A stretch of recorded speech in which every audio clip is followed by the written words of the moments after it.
So hi all, welcome to another video. Module 2 operating costing എന്ന് പറഞ്ഞ ചാപ്റ്ററാണ് നമ്മൾ ഇനി നോക്കാൻ പോകുന്നത്.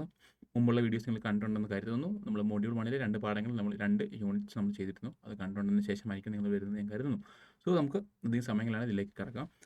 പ്രത്യേകിച്ച് ഒന്നുമില്ല. ഓപ്പറേറ്റിംഗ് കോസ്റ്റിംഗ് എന്താണ്?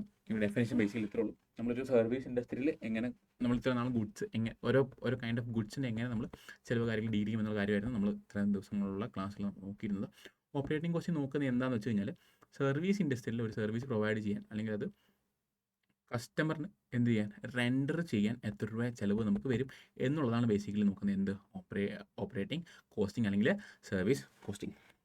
ഓക്കെ, അതാണ് ബേസിക്കലി ഡെഫിനിഷൻ.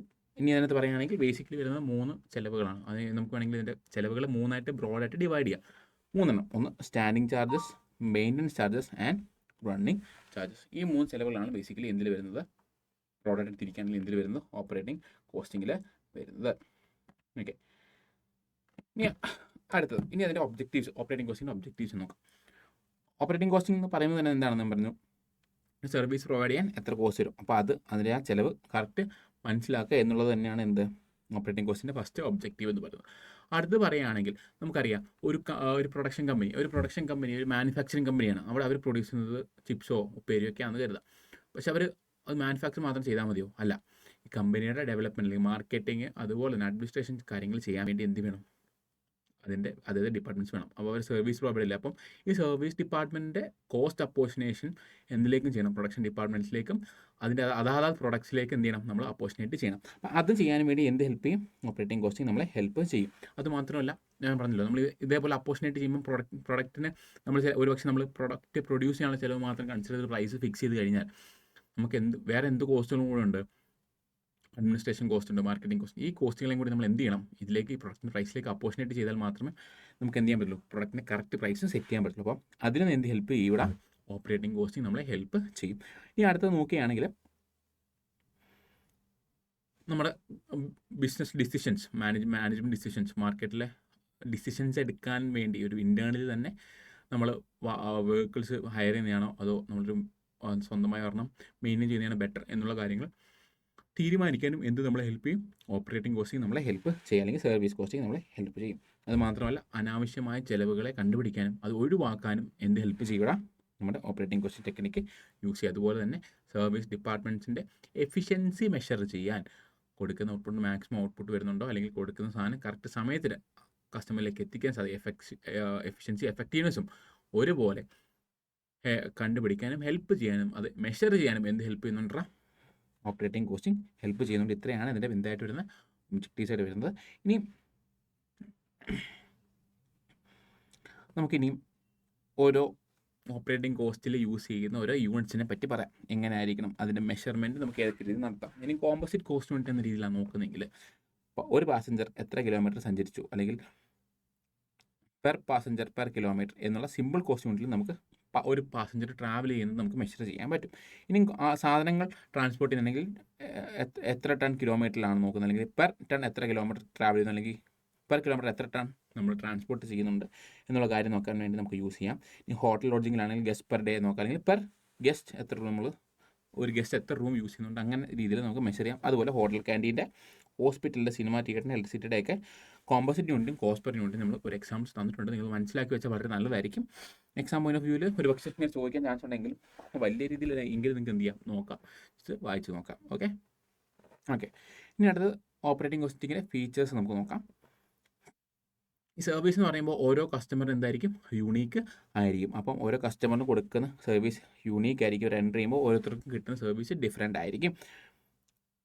ഇനി ഓപ്പറേറ്റിങ്ങിൽ ഒരു സർവീസ് ഇൻഡസ്ട്രിയെ സംബന്ധിച്ച് അവരുടെ കൂടുതൽ സാധനങ്ങളും അല്ലെങ്കിൽ അവർ കൂടുതൽ ഫണ്ട് എവിടെ ആയിരിക്കും, കൂടുതലും ഫിക്സഡ് അസറ്റ്സിലായിരിക്കും ഇൻവെസ്റ്റ് ചെയ്യുക. ഒരു ഡേ ടു ഡേ ബേസിൽ റണ്ണിങ് കോസ്റ്റ് അല്ല കൂടുതൽ, അവരുടെ എന്താണ് ഫിക്സഡ് അസറ്റ്സിലായിരിക്കും കൂടുതൽ ചിലവ് വരിക. പക്ഷേ ഇവരുടെ ക്യാപിറ്റൽ റിക്വയർമെൻറ്റ് എന്തായിരിക്കും, റിലേറ്റീവ്ലി ലോ ആയിരിക്കും ഇവിടെ സർവീസ് ഇൻഡസ്ട്രിയിൽ ഓപ്പറേറ്റിംഗ് കോസ്റ്റ് യൂസ് ചെയ്യുന്ന സമയത്ത്. ഞാൻ പറഞ്ഞല്ലോ, ഇനി ഓപ്പറേറ്റിംഗ് കോസ്റ്റ് നമുക്ക് പറയുകയാണെങ്കിൽ അതിൻ്റെ ചിലവുകളെ fixed, semi variable and variable ആയിട്ട് നമുക്ക് തിരിക്കാൻ പറ്റും. ടൈപ്സ് ഓഫ് അതിൻ്റെ ബിഹേവിയർ, അതിൻ്റെ ഒരു സ്വഭാവം വെച്ചാണെങ്കിൽ ഫിക്സഡ്, സെമി വേരിയബിൾ, വേരിയബിൾ ആയിട്ട് നമുക്ക് തിരിക്കാൻ പറ്റും ചിലവുകളെ. ഓക്കെ, ഇനി അതിനകത്ത് വരുന്നൊരു സാധനമാണ് ട്രാൻസ്പോർട്ട് കോസ്റ്റിംഗ്. അതായത് ട്രാൻസ്പോർട്ടേഷൻ ഇൻഡസ്ട്രി, ഒരു സാധനം ട്രാൻസ്പോർട്ട് ചെയ്യാൻ എത്ര രൂപ വരും, എങ്ങനെ അതിൻ്റെ കാര്യങ്ങൾ എന്നുള്ള സാധനം കണ്ടുപിടിക്കാൻ വേണ്ടി നമ്മൾ യൂസ് ചെയ്യുന്ന കോസ്റ്റിംഗ് ടെക്നിക്കാണ് ബേസിക്കലി എന്ത് ട്രാൻസ്പോർട്ട് കോസ്റ്റിംഗ്. അപ്പോൾ നമുക്കറിയാം ഒരു സാധനം ട്രാൻസ്പോർട്ട് ചെയ്യാനോ അല്ലെങ്കിൽ അതിനകത്ത് ഒരു വ്യക്തികളെ ട്രാൻസ്പോർട്ട് ചെയ്യാൻ എത്ര ചിലവ് വരും എന്നുള്ള കാര്യം കണ്ടുപിടിക്കാൻ വേണ്ടി നമ്മൾ എന്ത് യൂസ് ചെയ്യുന്നത് ട്രാൻസ്പോർട്ട് കോസ്റ്റിംഗ് ബേസിക്കലി യൂസ് ചെയ്യുന്നത്. അങ്ങനെയാണെങ്കിൽ ട്രാൻസ്പോർട്ട് കോസ്റ്റിങ്ങിൻ്റെ ഒബ്ജക്റ്റീവ് എന്തൊക്കെ ആയിരിക്കും? അതിൻ്റെ മെയിൻ ഉദ്ദേശം തന്നെ എന്താണ്? ഒരു സാധനം, ഒരു വെഹിക്കിൾ നമ്മൾ ട്രാൻസ്പോർട്ട് ചെയ്യാൻ യൂസ് ചെയ്യുന്ന ഒരു വെഹിക്കിൾ എത്ര ചിലവ് നമുക്ക് വരും എന്നുള്ള കാര്യം കണ്ടുപിടിക്കുക എന്നുള്ളത് തന്നെയാണ് ഫസ്റ്റിൻ്റെ മെയിൻ ഒബ്ജക്റ്റീവ്. അതുപോലെ തന്നെ ഒരു വ്യക്തിയെ ഒരു സ്ഥലത്ത് നിന്ന് വേറെ സ്ഥലത്തേക്ക് എത്തിക്കുകയോ അല്ലെങ്കിൽ ഒരു സാധനത്തെ ഒരു സ്ഥലത്ത് നിന്ന് മറ്റൊരു സ്ഥലത്തേക്ക് എത്തിക്കുകയോ ചെയ്യുമ്പോൾ അവർക്ക് ഫെയർ ആയിട്ടുള്ള ഒരു പ്രൈസ് സെറ്റ് ചെയ്യാൻ വേണ്ടിയും കൂടി ഹെൽപ്പ് ചെയ്യും ട്രാൻസ്പോർട്ട് കോസ്റ്റിംഗ് നമ്മളെ ഹെൽപ്പ് ചെയ്യും. അതുപോലെ തന്നെ കസ്റ്റമർ ഒരു എൻക്വയറി നടത്തും ഒരു സാധനം ട്രാൻസ്പോർട്ട് ചെയ്യാൻ വേണ്ടി. അപ്പം അവന് എത്ര രൂപയാകും സാധനം ട്രാൻസ്പോർട്ട് ചെയ്യാൻ, പ്രയറായിട്ട് തന്നെ അതിനൊരു കൊട്ടേഷൻ കൊടുക്കാൻ. കൊട്ടേഷൻ പറഞ്ഞാൽ ഇടിക്കാനുള്ള കൊട്ടേഷൻ അല്ല, ഇതിന് പ്രൈസ് നേരത്തെ എന്തോ ഒരു സാമ്പിൾ ഇത്ര രൂപയാകുമേ എന്നൊരു കൊട്ടേഷൻ കൊടുക്കാനും എന്ത് ഹെൽപ്പ് ചെയ്യണം? ട്രാൻസ്പോർട്ട് കോസ്റ്റിംഗ് നമുക്ക് യൂസ് ചെയ്യാൻ ഹെൽപ്പ് ചെയ്യും.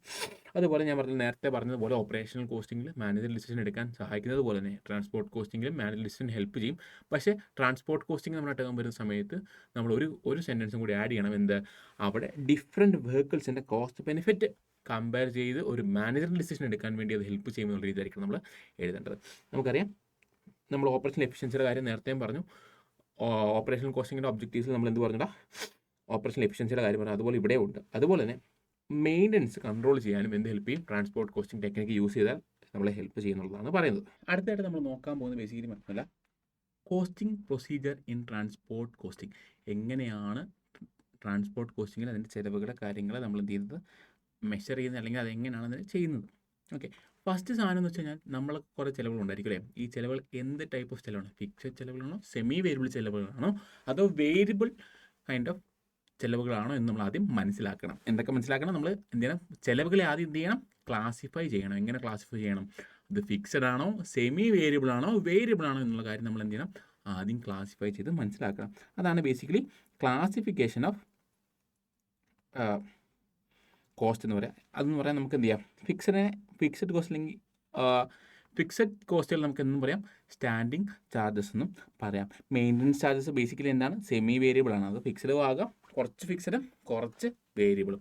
ഇനിയും ഓപ്പറേറ്റിംഗ് ചാർജസോ ബേസിക്കലി വേരിയബിൾ ആണ്. നമ്മൾ ഓപ്പറേറ്റിംഗ് കോസ്റ്റിംഗ് ചെയ്യുന്ന അതിനകത്ത് ഏതൊക്കെ രീതിയിൽ അതിനെ ഡിവൈഡ് ചെയ്തതിൻ്റെ ചിലവുകളെ പറയാമെന്ന് പറഞ്ഞപ്പോൾ നമ്മൾ പറഞ്ഞിരുന്നു standing charges, maintenance charges and finally operating charges നമ്മൾ ആദ്യം നമ്മുടെ ചാപ്റ്റർ തുറക്കത്തിൽ പറഞ്ഞിരിക്കുന്നു. അതാണ് ബേസിക്കലി ഫിക്സഡ് ചാർജസ് എന്ന് പറഞ്ഞു കഴിഞ്ഞാൽ എന്താണ് ബേസിക്കലി? ഇപ്പം ഫോർ എക്സാമ്പിൾ വണ്ടിയിലിടാനുള്ള റെൻറ്റ്, ഒരു ഗറാജ് ഉണ്ടെങ്കിൽ ആ ഗറാജിൻ്റെ റെൻറ്റ്, പിന്നെ അഡ്മിനിസ്ട്രേറ്റീവ് എക്സ്പെൻസസ്, ഇതെല്ലാം എന്താണ്? ഫിക്സഡ് കോസ്റ്റുകളാണ്. ഇനി നോക്കുകയാണെങ്കിൽ അടുത്ത മെയിൻ്റനൻസ് ചാർജസ്, ഒരു വണ്ടി റിപ്പയർ ചെയ്യുക, പിന്നെ എന്തെങ്കിലും അതിൻ്റെ വണ്ടി ക്ലീൻ ചെയ്യുക, അത് ചിലപ്പോൾ ഫിക്സഡ് ആകാം, ചിലത് വേരിയബിളും ആകാം. ഇനി ഓപ്പറേറ്റിംഗ് ചാർജസ് വരുന്ന സമയത്തോ ഡെയിലി റൺ ചെയ്യാൻ പറ്റുന്ന ഡീസൽ, പെട്രോൾ, ആ ചിലവുകളൊക്കെ നമുക്ക് എന്തിൽ പെടുത്താം? ഓപ്പറേറ്റിംഗ് ചാർജസിലും പെടുത്താം. ഇനി നമ്മൾ കോസ്റ്റുകൾ എന്ത് ചെയ്തു? നമ്മളിപ്പോൾ ക്ലാസിഫൈ ചെയ്ത് കഴിഞ്ഞു. ഇനി എന്താ നമുക്ക് ചെയ്യാനുള്ളത്? ഈ കോസ്റ്റുകൾ, ചിലവുകളെല്ലാം നമുക്ക് എന്തെങ്കിലും ഫുൾ കണ്ടുപിടിക്കണം. അത് എവിടെ നിന്നൊക്കെ കിട്ടും? ഒന്ന് വെഹിക്കിളിൻ്റെ രജിസ്റ്റർ ചെയ്യുന്നത്, അതിന് വാങ്ങിച്ചതിൻ്റെ വില എത്രയായി, അത് എസ്റ്റിമേറ്റ് ചെയ്യാൻ, ഡിപ്രീസിയേഷൻ ആൻഡ് ലൈസൻസ് ഇൻഷുറൻസും ഒക്കെ പുതുക്കാനുള്ള ചാർജസ്, ഇതെല്ലാം നമുക്ക് എവിടെ നിന്ന് കിട്ടും? വെഹിക്കിൾ രജിസ്റ്റർ ചെയ്യുന്ന കിട്ടും. ഇനി വർക്ക്ഷോപ്പ് രജിസ്റ്റർ, നമ്മൾ വർക്ക്ഷോപ്പിൽ ഇട്ട് വണ്ടി മെയിൻ്റനൻസ് ചെയ്തിട്ടുണ്ടെങ്കിൽ ടൈം ടു ടൈം എന്ത് ചെയ്യണം? അതിന് ഫിക്സ് ചെയ്തേണ്ട, അതിന് എത്ര ചിലവായി, എത്ര പേര് പണിയെടുത്തു എന്നുള്ളതൊക്കെ വർക്ക്ഷോപ്പ് രജിസ്റ്ററിന് കിട്ടും. ഇനിയും ഡെയിലി ലോഗ് ഷീറ്റ് എന്താണ്? വണ്ടി ഡെയിലി എത്ര കിലോമീറ്റർ ട്രാവൽ ചെയ്തു, എത്ര ഫ്യൂൽ കൺസ്യൂം ചെയ്തു, എത്ര ഓയിൽ എടുത്തു എന്നുള്ള കാര്യങ്ങൾ പറഞ്ഞായിരിക്കും ബേസിക്കലി എന്ത്? Daily log sheet. ഈ 3 സ്ഥലങ്ങൾ, വെഹിക്കിൾ രജിസ്റ്റർ, വർക്ക്ഷോപ്പ് രജിസ്റ്റർ, ഞാൻ ഡെയിലി ലോഗ് ഷീറ്റ്, ഈ 3 സ്ഥലങ്ങളിലായിരിക്കും നമുക്ക് എന്ത് കിട്ടുക? ചിലവുകൾ എന്തൊക്കെ ഒക്കെ എന്നുള്ള സാധനം കിട്ടുക. ഓക്കെ, ഇനി അടുത്തായിട്ട് നമ്മൾ നോക്കുന്ന സമയത്ത് ഇനി ചിലവുകൾ നമ്മൾ എന്ത് ചെയ്തു? ക്ലാസിഫൈ ചെയ്തു. ഈ ചിലവുകൾ ഏതൊക്കെ ചിലവുകൾ ഉണ്ടായി എന്നുള്ളത് കണ്ടുപിടിച്ചു. ഇനി എന്ത് ചെയ്യണം? ഇതിനെ അപ്പോർഷനേറ്റ് ചെയ്യണം. നമ്മൾ ഇതിനെ ഏത് രീതിയിലായിരിക്കണം ഇതിനെ മെഷർ ചെയ്യേണ്ടത്? അത് കിലോമീറ്റർ റൺ ചെയ്യുന്നതിൻ്റെ പ്രകാരമാണോ, പാസഞ്ചേഴ്സ് കിലോമീറ്റർ എത്ര ട്രാവൽ ചെയ്യുന്നുള്ള പ്രകാരമാണോ, അതോ എത്ര ടൺ സാധനം നമ്മൾ ട്രാൻസ്പോർട്ടിന് അത്രയും ആ രീതിയിലാണോ നമ്മൾ മെഷർ ചെയ്യേണ്ടത് എന്നുള്ള സാധനം നോക്കുക. അതിനുശേഷം ഫൈനലി നമ്മൾ എന്ത് ചെയ്യണം? ഇതിൻ്റെ ഓപ്പറേറ്റിംഗ് കോസ്റ്റ് ഷീറ്റ് ഉണ്ടാക്കണം. നമ്മൾ ആദ്യം എന്ത് ചെയ്താൽ കോസ്റ്റുകളെ ക്ലാസിഫൈ ചെയ്തു, അതിനുശേഷം കോസ്റ്റുകൾ എവിടെ നിന്ന് ഡെറൈവ് ചെയ്യുന്ന നമ്മൾ കണ്ടുപിടിച്ചു, അതിനുശേഷം ഇത് മെഷർ ചെയ്യാൻ ഒരു യൂണിറ്റ് ഉണ്ടാക്കി, finally we are going to prepare the operating cost sheet. ഇത്രയും കാര്യങ്ങളാണ് എന്തിൽ വരിക? ട്രാൻസ്പോർട്ട് കോസ്റ്റിങ്ങിൻ്റെ പ്രൊസീജിയർ, അക്കൗണ്ടിങ് പ്രൊസീജിയർ വരിക. പിന്നെ ഓപ്പറേറ്റിംഗ് കോസ്റ്റ് ഷീറ്റിൻ്റെ ഒരു പെർഫോമ ഉണ്ട്, നിങ്ങൾക്ക് സ്ക്രീനിൽ കാണാം. അപ്പോൾ ഞാൻ പറഞ്ഞു ആദ്യം എന്ത് ചെയ്യും? നമ്മൾ സ്റ്റാൻഡിങ് ചാർജസ് മൊത്തം എന്തൊക്കെയാണ്? റോഡ് ടാക്സ്, ഇൻഷുറൻസ്, സാലറീസ്, അത് salaries and wages if based on time. അത് വർക്ക് ചെയ്യുന്ന പ്രകാരമല്ല, മാസം ഇത്ര ആണ് എന്നുണ്ടെങ്കിൽ അത് സ്റ്റാൻഡിങ് ചാർജസിൽ വരും. പിന്നെ ഗരാജിൽ rent expense blah blah blah total standing charges കണ്ടുപിടിച്ചു. അതിനുശേഷം നമ്മൾ എന്ത് ചെയ്യുന്നു, അതിനുശേഷം നമ്മൾ എന്തിലേക്ക് പോകുന്നു, സെമി വേരിയബിൾ കോസ്റ്റ് എന്തൊക്കെയാണെന്ന് പറഞ്ഞു. Repair, tyre, tube, overhauling charges, cleaning charges, painting and maintenance എന്നുള്ള കാര്യങ്ങൾ അതിനകത്ത് വരുന്നു. അതിനുശേഷം നമ്മുടെ ഓപ്പറേറ്റിംഗ് ചാർജസ് എന്തൊക്കെയാണ്, petrol, engine oil, depreciation, salary of operating, അത് ഡ്രൈവർ, കണ്ടക്ടർ, അവർക്ക് ഒരു ഡെയിലി വേതനമായിരിക്കുമല്ലോ, അപ്പോൾ അതിന് നമ്മൾ ഓപ്പറേറ്റിംഗ് ചാർജസ് കാണിക്കണം, അങ്ങനെയുള്ള സാധനങ്ങൾ. പിന്നെ മൊത്തത്തിൽ എയും ബിയും സിയും കൂടി ടോട്ടൽ ഓപ്പറേറ്റിംഗ് കോസ്റ്റ് നമ്മൾ കണ്ടുപിടിക്കുന്നു. അങ്ങനെ ഫൈനലി നമ്മൾ എന്ത് കണ്ടുപിടിക്കുന്നു, അങ്ങനെയാണ് നമ്മൾ എന്ത് കണ്ടുപിടിക്കുന്നത്, ഓപ്പറേറ്റിംഗ് കോസ്റ്റിംഗ് ബേസിക്കലി. പിന്നെ ഇതിന് ഇനിയും എത്ര കിലോമീറ്റർ റണ്ണായി എന്നുള്ള കാര്യങ്ങൾ, അതിൻ്റെ കുറേ എക്സ്ട്രാ ഡേറ്റാസും കൂടിയാണ് ബേസിക്കലി ഇവിടെ സ്ക്രീനിൽ കാണിക്കുന്നത്. നമുക്കിനി ഒരു ക്വസ്റ്റ്യൻ ചെയ്ത് നോക്കാം. ഓക്കെ, ഒന്നാമത്തെ ഇലിസ്ട്രേഷൻ പറയുന്നത് ബേസിക്കലി കുറച്ച് കാര്യങ്ങൾ, ഇന്ന കാര്യങ്ങൾ അവിടെ നടന്നിട്ടുണ്ട്, ആ വണ്ടി ഇത്ര ട്രാവൽ ചെയ്തിട്ടുണ്ട്. അപ്പം എന്താണ് നമ്മൾ റിക്വയർമെൻറ്റ് വരുന്നത്, എത്ര കിലോമീറ്റർ ടോട്ടൽ റൺ ചെയ്തിട്ടുണ്ട്, ഇനി പാസഞ്ചർ കിലോമീറ്റേഴ്സും കണ്ടുപിടിക്കുക എന്നുള്ളതാണ് ബേസിക്കലി എന്തിൽ പറഞ്ഞേക്കുന്നത്, നമ്മുടെ റിക്വയർമെൻറ്റ് പറഞ്ഞിരിക്കുന്നത്. ഒന്നാമത്തെ കാര്യം തന്നെ വണ്ടി എത്ര കിലോമീറ്റർ റൺ ചെയ്തിട്ടുണ്ട്, മറ്റൊന്ന് പാസഞ്ചർ കിലോമീറ്റേഴ്സ് എത്ര എന്നുള്ളത് കണ്ടുപിടിക്കാൻ വേണ്ടിയാണ് ബേസിക്കലി പറയുന്നത്. ഓക്കെ, നമുക്ക് ഇതെങ്ങനെ കണ്ടുപിടിക്കാൻ നോക്കാം. നമുക്ക് ആദ്യം നോക്കേണ്ടത് ടോട്ടൽ കിലോമീറ്റേഴ്സ് ഈ വണ്ടി എത്ര ഓടി. കമ്പനിക്ക് എത്ര വണ്ടി ഉണ്ടാ, 4. ഈ ട്രാൻസ്പോർട്ട് കമ്പനിക്ക് എത്ര ബസ്സുണ്ട്, 4 ബസ്സുണ്ട്. അത് 2 സിറ്റീസിൽ മൊത്തം 2 കൂടി 100 കിലോമീറ്റർ ദൂരെയാണ്. ഓരോ ബസ്സും 3 റൗണ്ട് ട്രിപ്പ്, ഓരോ ദിവസവും എത്ര റൗണ്ട് ട്രിപ്പ് അടിക്കുന്നുണ്ട്, 3 റൗണ്ട് ട്രിപ്പ് അടിക്കുന്നുണ്ട്. എന്ത്, 2 സിറ്റീസിൽ തമ്മിൽ 3 റൗണ്ട് ട്രിപ്പ് അടിക്കുന്നുണ്ട്. ശരി, ഇനി ഈ വണ്ടിക്ക് സീറ്റിംഗ് കപ്പാസിറ്റി എത്രയാ, 50 പേര് ഒരു വണ്ടിക്കകത്ത് സീറ്റിംഗ് കപ്പാസിറ്റി ഉണ്ട്. ഈ വണ്ടി ഏപ്രിൽ മാസത്തിലെ എല്ലാ ദിവസവും എന്ത് ചെയ്യുന്നുണ്ട്, വണ്ടി ഓടുന്നുണ്ട് അല്ലേ. ഏപ്രിൽ മാസത്തിലെ എല്ലാ ദിവസവും വണ്ടി എന്ത് ചെയ്യുന്നുണ്ട്, ഓടുന്നുണ്ട്. മറ്റൊന്ന് എന്ന് വെച്ച് കഴിഞ്ഞാൽ വണ്ടിക്ക് എപ്പോഴും ഓൺ ആൻ ആവറേജ് വണ്ടി എപ്പോഴും എത്ര ശതമാനം കപ്പാസിറ്റി കീപ്പ് ചെയ്യുന്നുണ്ട്, 80% കപ്പാസിറ്റി കീപ്പ് ചെയ്യുന്നുണ്ട്. നമുക്ക് ആദ്യം കണ്ടുപിടിക്കുന്നത് എന്താണ്, എത്ര കിലോമീറ്റർ വണ്ടി റൺ ചെയ്യുന്നുണ്ട്. അങ്ങനെയാണെങ്കിൽ നമുക്ക് ചിന്തിക്കണം, വണ്ടി എത്ര കിലോമീറ്റർ ട്രാവൽ ചെയ്യുന്നത്,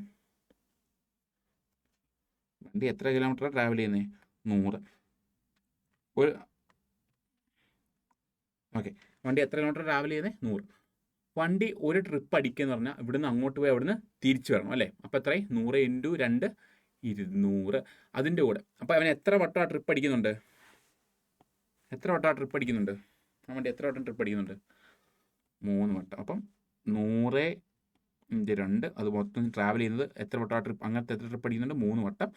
ഇനി ഏപ്രിൽ മാസം മൊത്തമാണ് ഓടുന്നത് അല്ലേ, ഏപ്രിൽ മാസം എത്ര ദിവസമുണ്ട്, 30.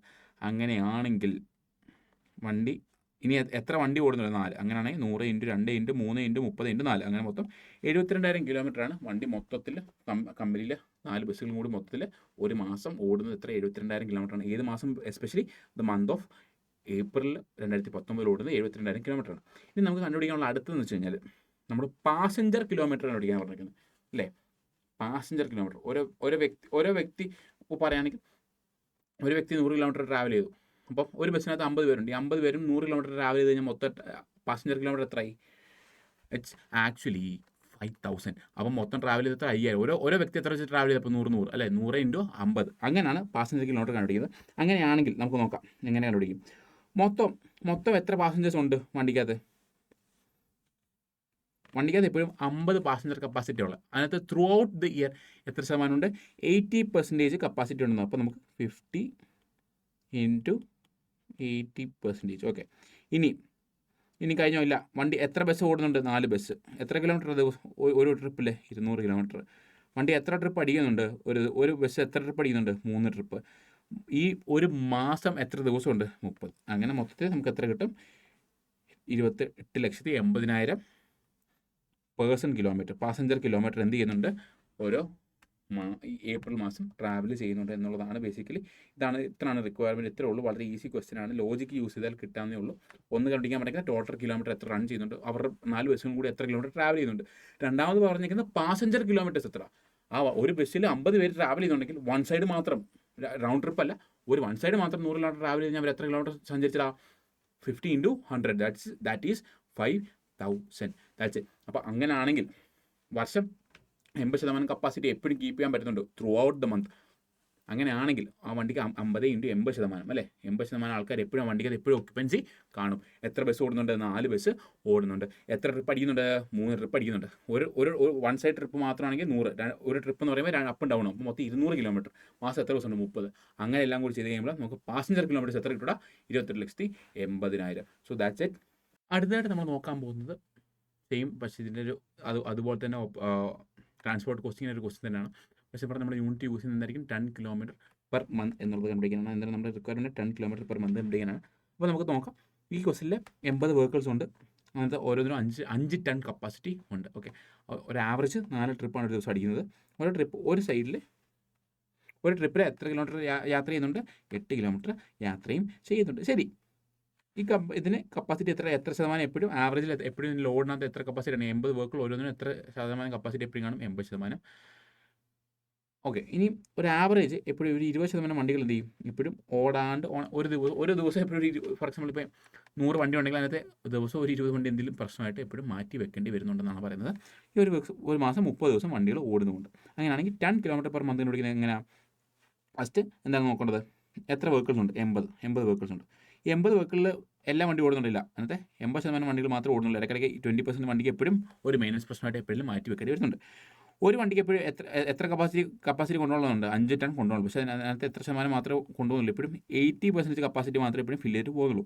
മാസം എത്ര ഓടുന്നുണ്ട്? 30 ദിവസം ഓടുന്നുണ്ട്. ഒരു ദിവസം എത്ര ട്രിപ്പ് അടിക്കുന്നുണ്ട്? 4 ട്രിപ്പ്. ഒരു ട്രിപ്പിൽ എത്ര കിലോമീറ്റർ? 8 കിലോമീറ്റർ. അങ്ങനെ മൊത്തം 2,45,760 ടണ്ണാണ് വണ്ടി ഓടുന്നത്. എൻ്റെ തലയിലുള്ള ആൻസർ ഒന്നെങ്കിൽ 2,45,760. അങ്ങനെയാണ് കോൺസെപ്റ്റ് വരിക. നിങ്ങൾക്ക് സ്ക്രീൻ നോക്കാം. അതുപോലെ ഒരു ഇലിസ്ട്രേഷൻ 3 ഉണ്ട്. അതും വലിയ പാടൊന്നുമില്ല. ഇലിസ്ട്രേഷൻ 3 അതിൻ്റെ ആൻസർ കീ ഞാൻ സ്ക്രീനിൽ കാണിക്കാം. നിങ്ങളത് നോക്കുക. ക്വസ്റ്റ്യൻ ആൻസർ കീ നിങ്ങൾ ക്വസ്റ്റ്യൻ ചെയ്ത് ആദ്യം സ്ക്രീൻ പോസ് ചെയ്ത് ക്വസ്റ്റ്യൻ ആദ്യം ചെയ്ത് നോക്കുക. അതിന് ശേഷം എന്ത് ചെയ്യുക? നിങ്ങൾ ചെയ്തത് കറക്റ്റ് ആണോ? ഇൻ കേസ് നിങ്ങൾക്ക് ഇക്വേഷൻ ഡൗട്ട് ഉണ്ടെങ്കിൽ നമുക്ക് നോക്കാം. സ്ക്രീനിൽ ഞാൻ ഇക്വേഷൻ കാണിച്ചിട്ടുണ്ട്. അത് നിങ്ങൾക്ക് നോക്കാം. Absolute 10 kilometre synthetic method use ചെയ്യുകയാണെങ്കിൽ actual distance covered into actual load carried. Commercial 10 kilometre ആണ് സിമ്പിൾ ആവറേജ് മെത്തേഡ് ആണെങ്കിൽ total distance covered into average load carried വരും. അത് ബേസിക്കലി ഇത്രേ ഉള്ളൂ. ആക്ച്വൽ ഡിസ്റ്റൻസ് കവേർഡിൻ്റെ ആക്ച്വൽ ലോഡ് ക്യാരിഡ് ആവും. മറ്റേത് total distance covered into average load carried ആകും എന്നുള്ള വ്യത്യാസം മാത്രമേ ഉള്ളൂ. അപ്പോൾ അതാണ് ബേസിക്കലി. പിന്നെ ഇലിസ്ട്രേഷൻ 4 ഇതിനകത്ത് ബേസിക്കലി നമ്മൾ നേരത്തെ കണ്ടുപിടിച്ച കുറച്ച് കാര്യങ്ങൾ തന്നെ കണ്ടുപിടിക്കും. പാസഞ്ചർ കിലോമീറ്റർ കണ്ടുപിടിക്കാനൊക്കെ തന്നെ. അതുപോലെ പക്ഷേ എന്തും കൂടി പ്രിപ്പയർ ചെയ്യാൻ പറഞ്ഞിട്ടുണ്ട്. ഓപ്പറേറ്റിംഗ് കോസ്റ്റ് ഷീറ്റ് പ്രിപ്പയർ ചെയ്യാൻ നമുക്ക് നേരത്തെ കാണിച്ച പോലെ നമ്മുടെ സ്ക്രീനിൽ നേരത്തെ നമ്മൾ എന്ത് ചെയ്തിട്ടുണ്ട്? ഇതിൻ്റെ പെർഫോം കാണിച്ചിട്ടുണ്ടായിരുന്നു. ആ പെർഫോം നമുക്ക് നിങ്ങൾക്ക് എന്ത് ചെയ്യാം? ഇതിനകത്ത് ഡേറ്റ ഫില്ല് ചെയ്താൽ മാത്രം മതി. നിങ്ങൾക്ക് ഈസി ആയിട്ട് എന്ത് സെറ്റ് ചെയ്യാൻ പറ്റുള്ള ഈ പെർഫോമ ഫില്ല് ചെയ്ത് operating costing, total operating costing per passenger kilometre എത്ര A + B + C എന്നുള്ള സാധനം വെച്ചിട്ട് കണ്ടുപിടിക്കാൻ പറ്റും. അടുത്ത് നമ്മൾ നോക്കാൻ പോകുന്നത് ക്യാൻറ്റീൻ കോസ്റ്റിംഗ് അല്ലെങ്കിൽ ഹോട്ടൽ ബോർഡിംഗ് കോസ്റ്റിംഗ്. അടുത്തായിട്ട് നമ്മൾ നോക്കാൻ പോകുന്നത് ബേസിക്കലി എന്താണ്? Canteen costing. അതായത് ഒരു റെസ്റ്റോറൻറ്റിനെ സംബന്ധിച്ച് നോക്കുന്ന സമയത്ത് ബേസിക്കലി റെസ്റ്റോറൻറ്റ് കൈൻഡ് ഓഫ് ബിസിനസ്സിൽ യൂസ് ചെയ്യുന്ന കൈൻഡ് ഓഫ് കോസ്റ്റിംഗ് ടെക്നിക്കാണ് ബേസിക്കലി എന്ത്? ക്യാൻറ്റീൻ കോസ്റ്റിംഗ് അല്ലെങ്കിൽ ഹോട്ടൽ ബോർഡിംഗ് കോസ്റ്റിംഗ്. ഒരു ബിസിനസ് ഇത് തുടങ്ങുന്ന സമയത്ത് സാധനങ്ങൾ ഏത് വിലയിലാണ് വിൽക്കേണ്ടത്, അതിൻ്റെ ചിലവ് എങ്ങനെയാണ് വരുന്നത് എന്നുള്ള കാര്യങ്ങൾ എത്രയ്ക്ക് വരും എന്നുള്ള കാര്യങ്ങൾ മനസ്സിലാക്കി നമ്മൾ യൂസ് ചെയ്യുന്ന കോസ്റ്റിംഗ് ടെക്നിക്കാണ് ബേസിക്കലി എന്ത്? ഹോട്ടൽ ബോർഡിംഗ് കോസ്റ്റിംഗ് അല്ലെങ്കിൽ ക്യാൻറ്റീൻ കോസ്റ്റിംഗ്. അപ്പോൾ നമുക്ക് അതിൻ്റെ ഒരു പെർഫോമൻസ് ഷീറ്റ് കാണാം. ഓപ്പറേറ്റിംഗ് കോസ്റ്റിൻ്റെ കോസ്റ്റ് ഷീറ്റ് കാണാം. അതിൻ്റെ വേജസ് ആൻഡ് സാലറീസിൻ്റെ എത്രയാണ്, പ്രൊവിഷൻ അതിനകത്ത് എന്തൊക്കെ വരും, വേജസ് ആൻഡ് സാലറീസിൽ എന്തൊക്കെ വരും, മാനേജറുടെ വെയിറ്ററിൻ്റെത് കാര്യങ്ങൾ, സെക്യൂരിറ്റി ക്ലീനറൊക്കെ വരും. പിന്നെ പ്രൊവിഷൻസ് എന്തൊക്കെയാണ്, സാധനങ്ങൾ നമ്മൾ കുക്ക് ചെയ്യാൻ യൂസ് ചെയ്യുന്ന സാധനങ്ങൾ എന്തൊക്കെയാണ് അതിൻ്റെതാണ് ബേസിക്കലി വരുന്നത്. ഇനി കൺസ്യൂമബിൾ ആയിട്ടുള്ള ഐറ്റംസ് ആണ് ബേസിക്കലി വരുന്നത് പ്രൊവിഷൻസിൽ വരുന്നത്. മറ്റൊന്ന് ഇനി മിസ്ലേനിയസിൽ വരുന്ന സമയത്ത് എന്തൊക്കെയാണ്? റെസ്റ്റോറൻറ്റ് റൺ ചെയ്യുമ്പോൾ നമുക്ക് റിപ്പയർസ്, ലൈറ്റിനിങ്സ്, പിന്നെ മിസ്ലേനിയസ് എക്സ്പെൻസസും കാര്യങ്ങൾ വരും. ഈ എയും ബിയും സിയും കൂടി കൂട്ടുന്നതാണ് മൊത്തത്തിലാണ് ടോട്ടൽ ഓപ്പറേറ്റിംഗ് കോസ്റ്റിംഗ് എന്ന് നമ്മൾ പറയുന്നതിൽ ഒരു ക്യാൻറ്റീൻ്റെ കോസ്റ്റ് ഷീറ്റാണ് ബേസിക്കലി. ഇനി നമുക്ക് അടുത്ത് നോക്കണം ഹോട്ടൽ ലോഡ്ജിങ് കോസ്റ്റിംഗ്. ലോഡ്ജിങ് കോസ്റ്റിൽ വരുന്ന സമയത്ത് നമുക്കറിയാം ആൾക്കാർ താമസിക്കുന്നത് അല്ലേ, ആൾക്കാർ ലോഡ്ജിൽ താമസിക്കുന്നതിൻ്റെ ബേസിക് സാധനങ്ങൾ വരുന്ന സമയത്താണ് നമ്മളിത് ലോഡ്ജിങ് കോസ്റ്റിംഗ് യൂസ് ചെയ്യുക. ഒരു ഹോട്ടലിൽ താമസിക്കുമ്പോൾ ഹോട്ടലുകാരൻ അറിയേണ്ട എത്ര രൂപയാകും ചിലവ്, അവൻ എത്ര രൂപ കസ്റ്റമറിൽ നിന്ന് വാങ്ങിക്കണം എന്നുള്ള സാധനങ്ങൾ നോക്കുന്ന കോസ്റ്റിംഗ് ടെക്നിക്കാണ് ഇവിടെ നമ്മൾ യൂസ് ചെയ്യുന്നത്. ഹോട്ടൽ ലോഡ്ജിങ് കോസ്റ്റിംഗ് ആണ് അവിടെ യൂസ് ചെയ്യുന്നത്. അവിടുത്തെ കോസ്റ്റിംഗ് എന്ന് പറയുന്നത് റൂം ഡേയ്സ്, എത്ര ദിവസം റൂം നമുക്ക് യൂസ് ചെയ്യപ്പെടുന്നു അല്ലെങ്കിൽ എത്ര റൂം ഡേയ്സ് ആണ് വർഷത്തിൽ ഈ ഹോട്ടലിന് ബിസിനസ് റൺ ചെയ്യപ്പെടാൻ പറ്റുന്നത് എന്നുള്ള കാര്യങ്ങളാണ് ബേസിക്കലി വരുന്നത്. ഇതിൻ്റെ ബേസിക് എക്സ്പെൻസുകൾ എന്ന് പറയുമ്പോൾ office expense, staff salary, lighting, power repairs, mains എന്നുള്ള ലോണ്ടറി, ഇതൊക്കെയാണ് ബേസിക് എക്സ്പെൻസ് എന്ന് വരാം. ഇനി അഡീഷണൽ എക്സ്പെൻസ് വരുന്നത് വെച്ചാൽ swimming pool, cafeteria, laundry, beauty parlour അതുപോലത്തെ സർവീസുകൾ കൊടുക്കുമ്പോൾ അതാണ് അതിൻ്റെ എക്സ്ട്രാ കോസ്റ്റും എന്ന് പറയുക. നമുക്ക് അങ്ങനെ ഒരു ഇലിസ്ട്രേഷൻ ചെയ്ത് എന്തായാലും ഇത് കുറച്ചും കൂടി ഇൻഡെപ്ത് ആയിട്ട് മനസ്സിലാക്കാം. നമുക്ക് സ്റ്റാഫ് ക്യാൻറ്റീൻ്റെ ചെലവിൻ്റെ സാധനങ്ങളാണ് തന്നേക്കുന്നത്. അപ്പോൾ നമുക്ക് ഈ ക്വസ്റ്റ്യൻസ് നിങ്ങൾ പെട്ടെന്ന് നോക്കുക. നിങ്ങൾ എന്ത് ചെയ്യുക, ഇതിനെ ഓരോന്നിനെയും എന്ത് ചെയ്യുക, ഇത് പ്രൊവിഷൻ ആണോ, മിസ്ലീനിയസ് ആണോ, നമ്മുടെ ഡയറക്റ്റ് കോസ്റ്റിലേക്ക് വരുന്നതാണോ എന്നുള്ള കാര്യങ്ങൾ മനസ്സിലാക്കി നിങ്ങൾ ഓരോന്നിനും ഇതിനെ ഒന്ന് കാറ്റഗറൈസ് ചെയ്തേ പെട്ടെന്ന്. നിങ്ങൾക്ക് വീഡിയോ വേണമെങ്കിൽ പോസ് ചെയ്ത് നോക്കാം. അതിനുശേഷം ഞാൻ എന്ത് ചെയ്യുക, നേരെ ആൻസറിലേക്ക് പോവുകയാണ്. നമുക്ക് സമയം ചുരുക്കം. നിങ്ങൾ എന്ത് ചെയ്താൽ ജസ്റ്റ് ഒന്ന് പോസ് ചെയ്താൽ മതി. ഫസ്റ്റ് വരുന്ന കാറ്റഗറി എന്ന് പറയുന്നത് വേജസ് ആൻഡ് സാലറീസ് ആണ്. വേജസ് ആൻഡ് സാലറീസിൽ സൂപ്പർവൈസർ സാലറി ഉണ്ട്, ഇത് വരുന്നുണ്ട്, helpers salary, cook salary, cleaner salary, ഇത്രയാണ് എന്തിൽ വരിക, വേജസ് ആൻഡ് സാലറീസിൽ ടോട്ടൽ 7 വരിക. ഇനി അടുത്ത പ്രൊവിഷൻ എന്തൊക്കെയാണ്, meat, fish, egg, vegetable, fruit, milk, beverages ഇത്ര സാധനങ്ങൾ വരുന്നത്. നമ്മുടെ ബിവറേജ് അല്ല, ബിവറേജ് എന്ന് പറഞ്ഞാൽ ജ്യൂസ് സാധനങ്ങളൊക്കെയാണ് ഇവിടെ ബിവറേജസ് എന്ന് യൂസ് ചെയ്യുന്നത്. അങ്ങനെ ബി കിട്ടും. പിന്നെ മിസ്ലിനീസ് എന്താ, crockery, cutlery, consumer stores, gas, premises rent, repairs, administrative expense എല്ലാം കൂടി എന്തിൽ വരും, മിസ്ലിനീസിൽ വരും. അങ്ങനെ അതെല്ലാം കൂടി കൂട്ടിയിട്ടാണ് വരുന്നത് എന്താണ് ABC ടോട്ടൽ ഓപ്പറേറ്റിംഗ് കോസ്റ്റ്. പിന്നെ നമുക്ക് എന്തൊരു സബ്സിഡി ഉണ്ട് അല്ലേ, കമ്പനി സബ്സിഡി ഇടുന്നുണ്ട്. അങ്ങനെ ആണ് നമുക്ക് എന്തിലേക്ക് വരിക, നെറ്റ് ഓപ്പറേറ്റിംഗ് കോസ്റ്റിലേക്ക് വരിക. നമ്മൾ ഓപ്പറേറ്റിംഗ് കോസ്റ്റ് പെർ മീൽ എന്തെങ്കിലും കണ്ടുപിടിക്കാൻ പറഞ്ഞിട്ടുണ്ടെങ്കിൽ അത് നമ്മൾ എന്ത് ചെയ്യണം, കോസ്റ്റ് പെർ മീൽ സെർവ് ചെയ്യുന്നതിൻ്റെ കണ്ടുപിടിക്കാൻ നമ്മുടെ ക്വസ്റ്റിൽ റിക്വയർമെൻറ്റ് പറഞ്ഞിട്ടുണ്ട്. അപ്പോൾ നമ്മൾ അത് കണ്ടുപിടിക്കണം. കോസ്റ്റ് പെർ മീൽ എങ്ങനെ കണ്ടുപിടിക്കും, total operating costing divide by number of meals served. അപ്പോൾ 57,000 ഡിവൈഡഡ് ബൈ 1000. അപ്പോൾ എത്ര നമ്മുടെ കോസ്റ്റ് വരിക, 57. Okay, that is the answer. അങ്ങനെ പിന്നെ ഇനിയുള്ളത് നമ്മൾ എന്ത് പറഞ്ഞു, ഹോട്ടൽ ബോർഡിംഗ് കോസ്റ്റിംഗ് പറഞ്ഞു. ഇനി അടുത്ത നമ്മൾ നോക്കാൻ പോകുന്നത് അടുത്ത ഇലിസ്ട്രേഷൻ എന്താ നോക്കാൻ പോകുന്നത്, ഹോട്ടൽ ലോഡ്ജിങ് കോസ്റ്റിംഗ് ആണ് ഇലിസ്ട്രേഷൻ 2 നോക്കാൻ പോകുന്നത്. ഇതിനകത്തും കുറേ കാര്യങ്ങൾ പറഞ്ഞിട്ട് ക്വസ്റ്റ്യൻ നിങ്ങൾക്ക് വേണമെങ്കിൽ പോസ്റ്റ് എടുത്ത് വായിച്ച് നോക്കാം. കൊടൈക്കനാലിലുള്ള നരസിംഹ മനദിയാർ എന്ന് പറഞ്ഞൊരു പുള്ളിയുടെ മനദിയാർ എന്ന് പറഞ്ഞൊരു വ്യക്തിയുടെ ലോഡ്ജിങ് ഹൗസിനെ പറ്റിയാണ് ഇവിടെ ക്വസ്റ്റ്യനിൽ പറയുന്നത്. അവിടെ എത്ര ഉണ്ട്, സിംഗിൾ റൂം 50 ഉണ്ട്, 40 ഡബിൾ റൂം ഉണ്ട്, 20 എയർ കണ്ടീഷൻ സ്യൂട്ട് റൂംസ് ഉണ്ട്, 10 കോട്ടേഴ്സ് ഉണ്ട്. അപ്പോൾ ഇതിനൊക്കെ എത്രയാണ് ഇതിൻ്റെ വില എന്നുള്ളത് പറഞ്ഞിട്ടുണ്ട്. പിന്നെ അതുപോലെ തന്നെ ഒക്യുപ്പൻസി റേറ്റ് എത്രയാണെന്നുള്ളതും ഇതിൽ പറഞ്ഞിട്ടുണ്ട്. 100% ആണോ, 40% ആണോ, എന്തൊക്കെയാണ്. പിന്നെ എത്ര ദിവസത്തേക്കാണ് ഇത് കമ്പ്യൂട്ട് ചെയ്തേക്കുന്നത്, ഒരു വർഷം 365 ഡേയ്സിലേക്കാണ് കമ്പ്യൂട്ട് ചെയ്തേക്കുന്നത്. ഇനി 25% എത്ര റെൻ്റാണ് ഇതിന് ചാർജ് ചെയ്യേണ്ടത് എന്നുള്ളത് കണ്ടുപിടിക്കാൻ നമ്മളോട് പറഞ്ഞിരിക്കുന്ന കാര്യം. എത്ര ശതമാനം പ്രോഫിറ്റ് വേണം, 20% പ്രോഫിറ്റ് വേണം. On what, on cost. അപ്പോൾ അങ്ങനെ നമുക്ക് നോക്കാം. അങ്ങനെയാണെങ്കിൽ നമുക്ക് കണ്ടുപിടിച്ച് നോക്കാം. നമുക്ക് ആദ്യം എന്താണ്, പിന്നെ value of premises, interest on capital, staff salary, depreciation of machine, furniture, lighting, heating, cleaning charge, sundry expense എല്ലാം പറഞ്ഞിട്ടുണ്ട്. നമുക്ക് ആദ്യം കണ്ടുപിടിക്കേണ്ടത് ടോട്ടൽ ഓപ്പറേറ്റിംഗ് കോസ്റ്റ് കണ്ടുപിടിക്കണം. സ്റ്റാഫിൻ്റെ സാലറി, ഡിപ്രിസിയേഷൻ, ഫർണിച്ചർ എല്ലാം കൂടി കൂട്ടിയിട്ട് നമുക്ക് എത്ര രൂപ കിട്ടി, ടോട്ടൽ ഓപ്പറേറ്റിംഗ് കോസ്റ്റ് 68,11,200 രൂപ കിട്ടി. പിന്നെ അതിൻ്റെ മണ്ടയ്ക്ക് നമുക്ക് എന്ത് ആഡ് ചെയ്യണം, നമുക്ക് എത്ര എന്തും കൂടി ആഡ് ചെയ്യണം, നമുക്ക് പ്രോഫിറ്റും കൂടി ആഡ് ചെയ്യണം അല്ലേ. അപ്പോൾ എത്ര ശതമാനം നമുക്ക് അറിയാം, 25% ആണ് കോസ്റ്റ് അല്ലേ. കോസ്റ്റിൻ്റെ മണ്ടയ്ക്ക് 25% എന്ന് പറയുമ്പോൾ 68,11,200 ഇൻറ്റു 1.25 ചെയ്ത് കഴിഞ്ഞാൽ നമുക്ക് എത്ര, 85,14,400 രൂപ. എത്ര കിട്ടും, 85,14,400 രൂപ കിട്ടും. അത് എന്ത് ചെയ്യണം, അതാണ് നമുക്ക് മൊത്തത്തിൽ വരുന്ന സെയിൽസ് വാല്യൂ എന്നുള്ളത്. അത് എത്ര രൂപയാണ് നമുക്ക് മൊത്തത്തിൽ കിട്ടേണ്ടത്. എത്ര റൂമാണ് മൊത്തം ഓക്യുപ്പേഷൻ വരുന്നത് 2020 42,520. അതെങ്ങനെയാണ് നമ്മൾ കണ്ടുപിടിച്ചു, സിംഗിൾ റൂം എത്ര ഒക്യുപ്പേഷൻ ഉണ്ട്, ഡബിൾ റൂം എത്ര ഒക്യുപ്പേഷൻ, അങ്ങനെ കണ്ടുപിടിച്ച് നമ്മൾ സിംഗിൾ റൂമിൻ്റെ ചിലവിലേക്ക് എന്ത് ചെയ്തിട്ടുണ്ട്, ഇതിനെ കൺവേർട്ട് ചെയ്തിട്ട് ഇതിൻ്റെ എമൗണ്ട് ആക്കിയിട്ടുണ്ട്. അങ്ങനെ മൊത്തം 215 സിംഗിൾ റൂം കിട്ടുന്ന പോലെയാണ് നമ്മുടെ 4 സ്യൂട്ട് റൂം, AC റൂമും, ഡബിൾ റൂമും, സിംഗിൾ റൂമും എല്ലാം കൂടി നമുക്ക് ഓക്യുപ്പേഷൻ കിട്ടുകയാണെങ്കിൽ സിംഗിൾ റൂമിൻ്റെ 215 സിംഗിൾ റൂം വിൽക്കുമ്പോൾ കിട്ടുന്ന ആ ഒരു എമൗണ്ടിലേക്കാണ് വരുന്നത്. അങ്ങനെ ആ എമൗണ്ട് ആക്കി എന്നിട്ട് അത് വെച്ച് നമ്മൾ എന്ത് ചെയ്ത് ഓക്യുപ്പേഷൻ കണ്ടുപിടിക്കുന്നു. അങ്ങനെ 42,570 85,14,000 85,14,000 ഡിവൈഡ് ബൈ 42,570 കണ്ടുപിടിച്ച് നമ്മൾ എന്ത് ചെയ്യുന്നു, ഡിവൈഡ് ബൈ ചെയ്യുമ്പോൾ നമുക്ക് 200 രൂപ വരുന്നു. അപ്പോൾ സിംഗിൾ റൂമിന് 200 രൂപ, ഡബിൾ റൂമിന് 300 രൂപ, AC റൂമിന് 600 രൂപ, സ്യൂട്ട് റൂമിന് 900 രൂപ എന്നുള്ള രീതിയിൽ നമുക്ക് ആൻസർ കിട്ടി. ഓക്യുപ്പേഷൻ എങ്ങനെ കണ്ടുപിടിച്ചു, നമ്മൾ ഓക്യുപ്പേഷൻ എങ്ങനെ കണ്ടുപിടിച്ചു, 215 × 360 × 3 ഡിവൈഡ് ബൈ 12 × 100 എന്ന് പറയുന്നത് ഓരോ മാസത്തിന് എത്ര ഒക്യുപ്പൻസി ഉണ്ടെന്ന് ക്വസ്റ്റിൽ പറഞ്ഞിട്ടുണ്ട്. അങ്ങനെ മൊത്തത്തിൽ 2020 42,570 റൂംസ് ഓക്യുപ്പൈ ആയിട്ടുള്ളത്. അങ്ങനെ കണ്ടുപിടിച്ചു. നമ്മുടെ ഇവിടെ ഓക്യുപ്പൻസി റേറ്റ് ക്വസ്റ്റ്യനിൽ പറഞ്ഞിട്ടുണ്ട്. ഓക്യുപ്പൻസി ഏപ്രിൽ തൊട്ട് ജൂണിൽ 100% ഓക്യുപ്പൻസി, 40% മാത്രമേ ഉള്ളൂ ഈ സമയത്ത്, ബാക്കിയുള്ള ഈ വർഷത്തിൻ്റെ ബാക്കിയുള്ള ദിവസങ്ങൾ. അങ്ങനെയാണെങ്കിൽ നമുക്ക് ഇങ്ങനെ കണ്ടുപിടിക്കാം. അങ്ങനെ നമ്മൾ 215 റൂംസാണ് മൊത്തം ഉള്ളത് കണ്ടുപിടിച്ചു. അത് 215 × 360. സിംഗിൾ റൂംസിൻ്റെ കാൽക്കുലേഷനിലാണ് പറഞ്ഞത് 215 എന്നുള്ളത്. കാര്യം ഇത് ഈ നാല് പ്രൊഡക്ട്സ് 4 പ്രൈസിങ്ങില്ല. അപ്പം അത് ഒന്നിച്ചിട്ട് കാൽക്കുലേറ്റ് ചെയ്യാൻ പാടല്ലേ. അപ്പോൾ നമ്മൾ എക്സും വൈ ഇസഡും ഒക്കെ എക്സും വൈ ഇസഡും വേറൊരു ABCD അങ്ങനെ 4 വേരിയബിൾസ് എടുക്കേണ്ടി വരും. അതിലും ഭേദം ഇതിനെല്ലാം നമുക്ക് എന്ത് ചെയ്യാം, ഒരു സിംഗിളിലേക്ക് മാറ്റാം. സിംഗിൾ റൂമിൻ്റെ കാൽക്കുലേഷനോട് മാറ്റിയതിന് ശേഷമാണ് നമ്മൾ എന്ത് ചെയ്തത് 215 ആക്കി. എന്നിട്ടാണ് ഇതിനെ എന്ത് ചെയ്തത് നമ്മൾ കൺവേർട്ട് ചെയ്ത് കണ്ടുപിടിച്ചത്. എന്നിട്ടാണ് നമ്മൾ ഏപ്രിൽ മാസം നമുക്ക് പറഞ്ഞിട്ടുണ്ട് 100% ഓക്യുപ്പൻസി ഉണ്ടെന്ന്. അപ്പോൾ നമ്മൾ 215 × 360, അതിൻ്റെ എത്ര മാസം, ഏതൊക്കെ മാസം, 3 മാസം, ഏപ്രിൽ മെയ് ജൂൺ അല്ലേ, 3 മാസം. 3/12 × 100% ഓക്യുപ്പൻസി ഇൻറ്റു 100 = 19,350. ഇനിയും ബാക്കിയുള്ള വർഷത്തിൽ ബാക്കി എത്ര മാസം ഉണ്ട്, 9 മാസം.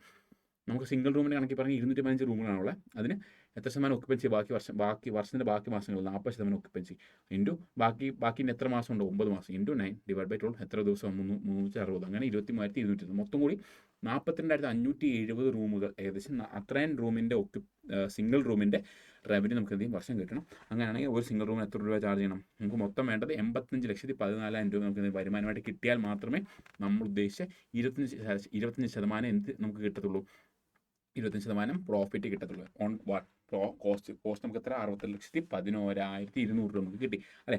അങ്ങനെ മൊത്തത്തിൽ സിംഗിൾ റൂമിന് 200 രൂപ, ബാക്കിയുള്ളതിന് 300 രൂപ, AC റൂമിന് 600 രൂപ, ഷൂട്ട് റൂമിന് 900 രൂപ. അങ്ങനെയാണ് ബേസിക്കലി കാൽക്കുലേഷൻ വരിക. മാത്രമേ ഉള്ളൂ.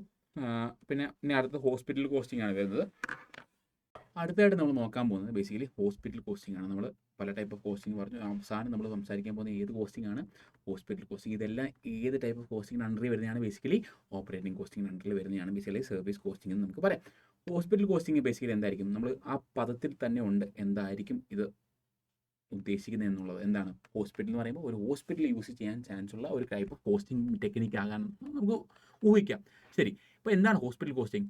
ഒരു രോഗിക്ക്, ആ രോഗിക്ക് മെഡിക്കൽ സർവീസസ് കൊടുക്കുവാൻ എത്ര ചിലവ് വരുന്നുണ്ട് എന്ന് നമുക്ക് കണ്ടുപിടിക്കണം, അല്ലെങ്കിൽ അസർടെയിൻ ചെയ്യാൻ വേണ്ടി നമ്മൾ യൂസ് ചെയ്യുന്ന കോസ്റ്റിംഗ് ടെക്നിക്കാണ് ബേസിക്കലി എന്ത്, ഹോസ്പിറ്റൽ കോസ്റ്റിംഗ്. അത് ബേസിക്കലി നമ്മൾ കൺസിഡർ ചെയ്യുന്ന കോസ്റ്റ് യൂണിറ്റ് എന്ന് പറയുന്നത്, ഒരു യൂണിറ്റ് നമ്മൾ കൺസിഡർ ചെയ്യുന്നതാണ് medical service per patient per day എന്ന യൂണിറ്റാണ് നമ്മൾ യൂസ് ചെയ്യുന്നത്. അല്ലെങ്കിൽ അതിനെ നമ്മൾ എന്തും പറയും, പേഷ്യൻറ്റ് ഡേയ്സ്. ഓക്കെ, ഇങ്ങനെയാണ് നമ്മൾ കണ്ടുപിടിക്കുക. അതെങ്ങനെ കണ്ടുപിടിക്കും, പേഷ്യൻറ്റ് ഡേ ഇങ്ങനെ കണ്ടുപിടിക്കും, number of patients into number of days ആണ് ബേസിക്കലി എന്ത്, പേഷ്യൻറ്റ് ഡേയ്സ്. ഓക്കെ, നമുക്ക് അതിൻ്റെ ഒരു ക്വസ്റ്റ്യൻ ചെയ്ത് നോക്കാം. ബേസിക്കലി ചെറിയ ക്വസ്റ്റ്യൻ വലുതാണെങ്കിലും ആൻസർ വളരെ സിമ്പിളാണ്. നിങ്ങൾക്ക് റിക്വയർമെൻറ്റ് വായിച്ചു നോക്കാം. നമുക്ക് എന്താണ് റിക്വയർമെൻറ്റ് താഴോട്ട് നോക്കാം. താഴെ പറയുന്നുണ്ടോ, നമുക്ക് എന്തുകൊണ്ട് പറഞ്ഞത്, വാട്ട്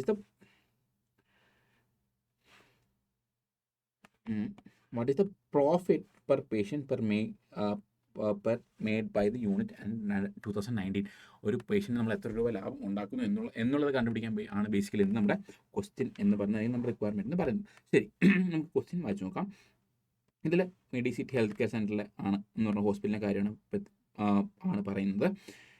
അതിൻ്റെ ബിൽഡിംഗ് ഉണ്ട്, 50,000 രൂപ വാടക, മെഡിക്കൽ കെയർ യൂണിറ്റ് 25 ബെഡ് ഉള്ളതുകൊണ്ട്. പിന്നെ അവിടെ എത്ര സ്റ്റാഫ് ഉണ്ട്, ഓരോ സ്റ്റാഫിൻ്റെ ശമ്പളം എത്ര, ഡോക്ടറിൻ്റെ സാലറി എത്ര, 1 ലക്ഷം മാസം, 2 അസിസ്റ്റൻസ് ഓരോരുത്തർക്കും 50,000 മാസം, പിന്നെ നഴ്സുമാർക്ക് എത്ര, 30,000 മാസം, പിന്നെ 2 സഹായികളും അവർക്ക് ഓരോരുത്തർക്കും എത്ര വെച്ച് 15,000 മാസം. പിന്നെ വർഷത്തിൽ 360 ദിവസവും എന്താണ് ബിസിനസ് അവൈലബിൾ ആണ്, അല്ലെങ്കിൽ മെഡിക്കൽ കെയർ ഹോസ്പിറ്റൽ അവൈലബിൾ ആണ് സർവീസായിട്ട് പ്രൊവൈഡ് ചെയ്യാൻ വേണ്ടി. പക്ഷേ നമ്മൾ 2019 വർഷത്തിൽ 120 ദിവസങ്ങളിൽ മാത്രമേ അവിടെ 25 പേഷ്യൻസിൻ്റെ full capacity 25 patients throughout 25 പേഷ്യൻസിന് നമ്മൾ ട്രീറ്റ് ചെയ്ത 120 ദിവസങ്ങൾ മാത്രമേ ഉള്ളൂ. അതുമാത്രമല്ല, പിന്നെ ഒരു ബാക്കിയുള്ള 80 ദിവസം ഒരു ആവറേജ് 20 ബെഡ്സും വന്നിട്ടുണ്ട്. അങ്ങനെയാണെങ്കിൽ പിന്നെ അതാണ് എൻ്റെ കപ്പാസിറ്റിയുടെ കാര്യം പറഞ്ഞിരിക്കുന്നത്. പിന്നെ അതുകൂടാണ്ട് പിന്നെ എക്സ്പെൻസുകളുണ്ട്. 36,000 രൂപ റിപ്പയർ വന്നിട്ടുണ്ട്, ഫുഡ് സപ്ലൈസ് പേഷ്യൻസ്, അങ്ങനെ കോസ്റ്റ്, എക്സ്റേ, അങ്ങനത്തെ കുറേ ചിലവുകൾ, അതർ എക്സ്പെൻസുകളും ഇവിടെ പറഞ്ഞിട്ടുണ്ട്. ഒരു ആവറേജ് 1,500 വെച്ച് ദിവസവും എന്ത് ചെയ്തിട്ടുണ്ട്, ബിസിനസ് ആവറേജ് ഓരോ പേഷ്യൻറ്റിൽ നിന്നും റിക്കവർ ചെയ്തിട്ടുണ്ട്. അങ്ങനെയാണെങ്കിൽ നമുക്ക് എത്ര രൂപ ലാഭം ഉണ്ടാക്കി എന്നുള്ളത് കണ്ടുപിടിക്കാനാണ് ബേസിക്കലി നമ്മുടെ റിക്വയർമെൻറ്റ് പറഞ്ഞേക്കുന്നത്. സോ നമുക്ക് let's get into the solution. ഈ ഒരു ക്വസ്റ്റ്യൻ ചെയ്താൽ തന്നെ ഹോസ്പിറ്റൽ കോസ്റ്റിംഗ് ഏകദേശം ഫുൾ കവർ ആവും. പിന്നെ ബാക്കിയുള്ളതെല്ലാം നിങ്ങൾക്ക് തന്നെത്താനെ ചെയ്ത് നോക്കാവുന്നേ ഉള്ളൂ. സ്ക്രീനിൽ ഞാൻ കാണിച്ചു തരാം, അപ്പോൾ നിങ്ങൾ ഒന്ന് സ്ക്രീൻഷോട്ട് എടുക്കുക, അല്ലെങ്കിൽ വീഡിയോ പോസ് ചെയ്തിട്ട് ക്വസ്റ്റ്യൻ തന്നെ ചെയ്ത് നോക്കാൻ ശ്രമിക്കുക. ഓക്കെ, ഇനി സൊല്യൂഷൻ വരുന്ന സമയത്ത് നമുക്ക് ആദ്യം കണ്ടുപിടിക്കുക പേഷ്യൻ്റ് ഡേയ്സിൻ്റെ ഇയർ എത്ര. 25 പേഷ്യൻസ് ത്രൂ ഔട്ട് 120 ദിവസമാണ് വന്നിട്ടുള്ളത്. അപ്പോൾ മൊത്തത്തിൽ എത്ര പേഷ്യൻസ്? 3000 patient days. ഇനി 20 പേഷ്യൻസ് എത്ര ദിവസത്തേക്കാണെന്ന് പറഞ്ഞ ക്വസ്റ്റ്യനിലെ 80 ആണ്. ഓക്കെ, അപ്പോൾ അതും എത്രയായി? 1000. മൊത്തം total patient days in year എന്ന് പറയുന്നത് എത്രയാണ്? 4600. ഇനി ഓപ്പറേറ്റിംഗ് കോസ്റ്റ് ഷീറ്റ് നമുക്ക് നോക്കാം. നമുക്ക് ഫിക്സഡ് എക്സ്പെൻസ് എത്രയൊക്കെ ഉണ്ട്?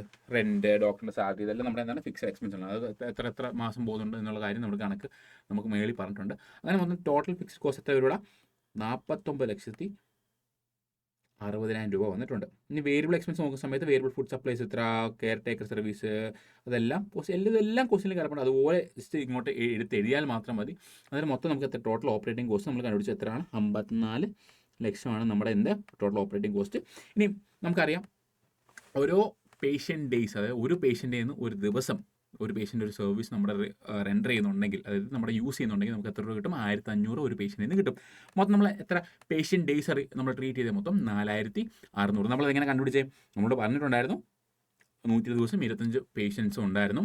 പേഷ്യൻ്റ് നമ്മൾ ഫുൾ കപ്പാസിറ്റി യൂസ് ചെയ്തു. ബാക്കി പിന്നെ ഒരു 80 ദിവസം 20 പേഷ്യൻസും ആവറേജ് നമുക്ക് കിട്ടിയിട്ടുണ്ട്. അപ്പോൾ മൊത്തത്തിൽ 4600 പേഷ്യൻ്റ് ഡേയ്സ് ആണുള്ളത്. അങ്ങനെ വെച്ചാണ് നമ്മൾ കണ്ടുപിടിച്ച 1500 ഇൻറ്റു 4600. സോ നമുക്ക് മൊത്തം കിട്ടിയത് 69 ലക്ഷം രൂപയാണ് കിട്ടിയത്. നമ്മുടെ ഓപ്പറേറ്റിംഗ് കോസ്റ്റ് എത്രയായിരുന്നു? 54 ലക്ഷം. അപ്പോൾ നമുക്ക് മൊത്തം കിട്ടിയ ലാഭം എന്ന് പറയുന്നത് എത്രയാണ്? 15 ലക്ഷം. പക്ഷേ നമ്മളോട് പറഞ്ഞത് പ്രോഫിറ്റ് പെർ പേഷ്യൻ്റ് ഡേ കണ്ടുപിടിക്കാനാണ് പറഞ്ഞത്. അപ്പോൾ നമുക്ക് മൊത്തം കിട്ടിയ മൊത്തം ലാഭം divide by total patient days എന്ന് ചെയ്യാറ്. മൊത്തം കിട്ടിയ ലാഭം എത്രയാണ്? 15 ലക്ഷം. നമ്മുടെ മൊത്തം പേഷ്യൻ്റ് ഡേയ്സ് എത്രയായിരുന്നു? 4600. അപ്പോൾ മൊത്തം ഓരോ പേഷ്യൻറ്റിനും നമുക്ക് ഏകദേശം 326.09 റുപ്പീസ് ലാഭം കിട്ടിയിട്ടുണ്ട്. അത്ര ഉള്ളൂ. പിന്നെ ഓപ്പറേറ്റിംഗ് കോസ്റ്റിങ്ങിൻ്റെ വീണ്ടും ഒരു തിയറി കാര്യമാണ്. പിന്നെ നമുക്ക് നോക്കാൻ പറ്റിയ കുറച്ച് ഷോർട്ട് ക്വസ്റ്റ്യൻസ്. എന്താണ് operating costing? Daily log sheet എന്താ? 10 കിലോമീറ്റർ എന്താ? ഹോട്ടൽ ബോർഡിംഗ് കോസ്റ്റിംഗ് എത്ര? Hotel lodging cost. Hotel boarding കോസ്റ്റിങ്ങും ഹോട്ടൽ ലോഡ്ജിങ് കോസ്റ്റിങ്ങും തമ്മിലുള്ള ഡിഫറൻസ് വളരെ ഇമ്പോർട്ടൻ്റ് ആണ്. വളരെ ചെറിയ ഡിഫറൻസ് ഉള്ളൂ. ഹോട്ടൽ ബോർഡിംഗ് കോസ്റ്റിംഗ് എന്തായിരിക്കും? ലോഡ്ജിങ് എന്ന് പറയുമ്പോൾ അവിടെ താമസത്തിൻ്റെ കാര്യം വരും. ബോർഡിങ്ങിലോ താമസത്തിൻ്റെ കാര്യം വരുന്നില്ല. അവിടെ ഫുഡ് ഉണ്ടാക്കി വിൽക്കുന്നതാണ് ബേസിക്കലി ബോർഡിംഗ് കോസ്റ്റിങ്ങിന് വരിക. അത്രേ ഉള്ളൂ. പിന്നെ ഷോർട്ട് എസ്സേ ക്വസ്റ്റ്യന്, പിന്നെ കുറച്ച് പ്രാക്ടിക്കൽ ക്വസ്റ്റ്യൻസ് കൂടെ നിങ്ങൾക്ക് പോസ്റ്റ് ചെയ്തിട്ട് എന്ത് ചെയ്യാം? നിങ്ങൾക്ക് തന്നെ ട്രൈ ഔട്ട് ചെയ്യാം. അതിന് ആൻസറും താഴെ കിടപ്പുണ്ട്. നിങ്ങൾ ചെയ്തതിന് ശേഷം ആൻസർ കിട്ടുന്നുണ്ടോ ഇല്ലയെന്നുള്ളത് നിങ്ങൾക്ക് നോക്കാം. അത്രേ ഉള്ളൂ ബേസിക്കലി. അത്ര കുറച്ച് ക്വസ്റ്റ്യൻസ് ഉള്ളൂ താഴോട്ട്. ഞാൻ പയ്യെ സ്ക്രോൾ ചെയ്യാം. നിങ്ങൾ പോസ്റ്റ് ചെയ്തിട്ട് നിങ്ങൾക്ക് എന്ത് ചെയ്യാം? ക്വസ്റ്റ്യൻ ചെയ്ത് നോക്കാം. കാൽക്കുലേറ്റ് ടോട്ടൽ റൂം ഡേയ്സിൻ്റെ ക്വസ്റ്റ്യൻ വന്നിട്ടുണ്ട്. അതും ഞാൻ സ്ക്രീനിൽ പോസ്റ്റ് ചെയ്ത് വെക്കാം. നിങ്ങൾക്ക് പയ്യെ സ്ക്രോൾ നോക്കാം. അപ്പോൾ ഇത്രേ ഉള്ളൂ കാര്യം. That's it. സോ ഇനി അടുത്തത് ഇപ്പോൾ നമ്മൾ ഏകദേശം 2 മൊഡ്യൂൾ കംപ്ലീറ്റ് ആയി. ഫസ്റ്റ് മൊഡ്യൂളിൽ 2 യൂണിറ്റും സെക്കൻഡ് മൊഡ്യൂളും നമ്മൾ കംപ്ലീറ്റ് ആയിട്ടുണ്ട്. ഇനി അടുത്തത് ഉടനെ നമ്മൾ കംപ്ലീറ്റ് ചെയ്യുന്നതായിരിക്കും. സോ നിങ്ങൾ എത്രയും പെട്ടെന്ന് കണ്ടു തീർക്കുക, പഠിക്കുക. എക്സാം വരികയാണ്. It is very important to do more questions. നമ്മൾ ക്ലാസ് ഡിസ്കസ് ചെയ്ത ക്വസ്റ്റ്യൻസും അതുകൂടാണ്ട് ഞാൻ സ്ക്രീനിൽ ക്വസ്റ്റ്യൻ പ്രാക്ടീസിന് വേണ്ടി കാണിച്ച ക്വസ്റ്റ്യൻസ് നിങ്ങൾ എത്രയും പെട്ടെന്ന് ചെയ്ത് കംപ്ലീറ്റ് ചെയ്ത് നോക്കുക. ഡൗട്ട് ഉണ്ടെങ്കിൽ നമുക്ക് ചോദിച്ചാൽ മതി, നമുക്കത് ക്ലിയർ ഔട്ട് ചെയ്യാം. Okay, so till then bye bye, take care, thank you.